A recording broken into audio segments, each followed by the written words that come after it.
Selamat pagi Bapak Ibu yang kekasih di dalam Tuhan Yesus Kristus. Pagi hari ini saya Eko Wayu Suryaningsih kembali menyapa dengan kebenaran firman Tuhan yang terdapat dalam Markus 5 ayat 19. Markus 5 ayat 19. Yesus tidak memperkenankannya, tetapi ia berkata kepada orang itu, "Pulanglah ke rumahmu, kepada orang-orang sekampungmu, dan beritahukanlah kepada mereka segala sesuatu yang telah diperbuat oleh Tuhan atasmu dan bagaimana ia telah mengasihani engkau." Amin.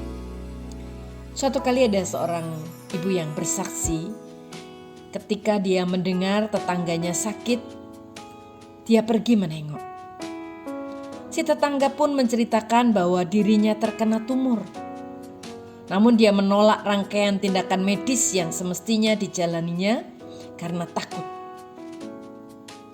Sehingga ibu ini sebagai seorang penyintas tumor, dia membagikan kisahnya. Dia bercerita kepada tetangganya bagaimana Tuhan menolong dan juga diberikan keberanian.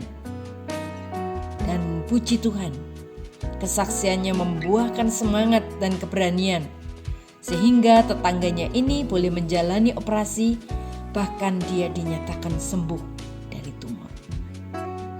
Bapak, Ibu, dan saudaraku yang kekasih di dalam Tuhan, berhasil disembuhkan oleh Tuhan Yesus Kristus dari kerasukan setan. Seorang pria bermaksud mengikuti Yesus, tetapi Yesus mencegahnya. Apakah Yesus tidak mau menerima pria itu sebagai murid? Bukan itu alasannya. Yesus bukan sedang menolaknya.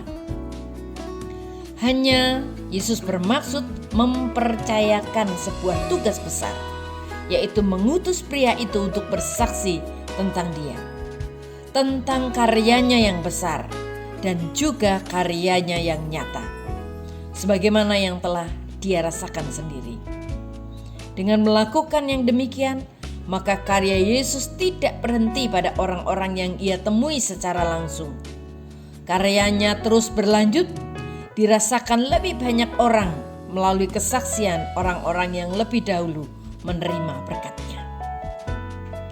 Bapak, Ibu, dan saudaraku yang kekasih di dalam Tuhan, mungkin selama ini kita telah berjuang mewartakan Injil dengan keras. Bahkan mungkin kita merasa puas karena dari penginjilan kita ada yang bersedia menjadi orang-orang percaya. Namun apakah kita memperhatikan seberapa jauh Injil memberi pengaruh? Sungguhkah mereka menghidupi kekristenan? Karena tujuan pewartaan Injil bukan sekedar menjadikan orang lain mengaku beragama Kristen. Lebih daripada itu, Injil diharapkan membawa pertobatan dan memampukan penerimanya menyaksikan Injil kepada orang lain. Bercerita tentang kasih Kristus dan juga berbicara tentang keselamatan kekal dari Tuhan.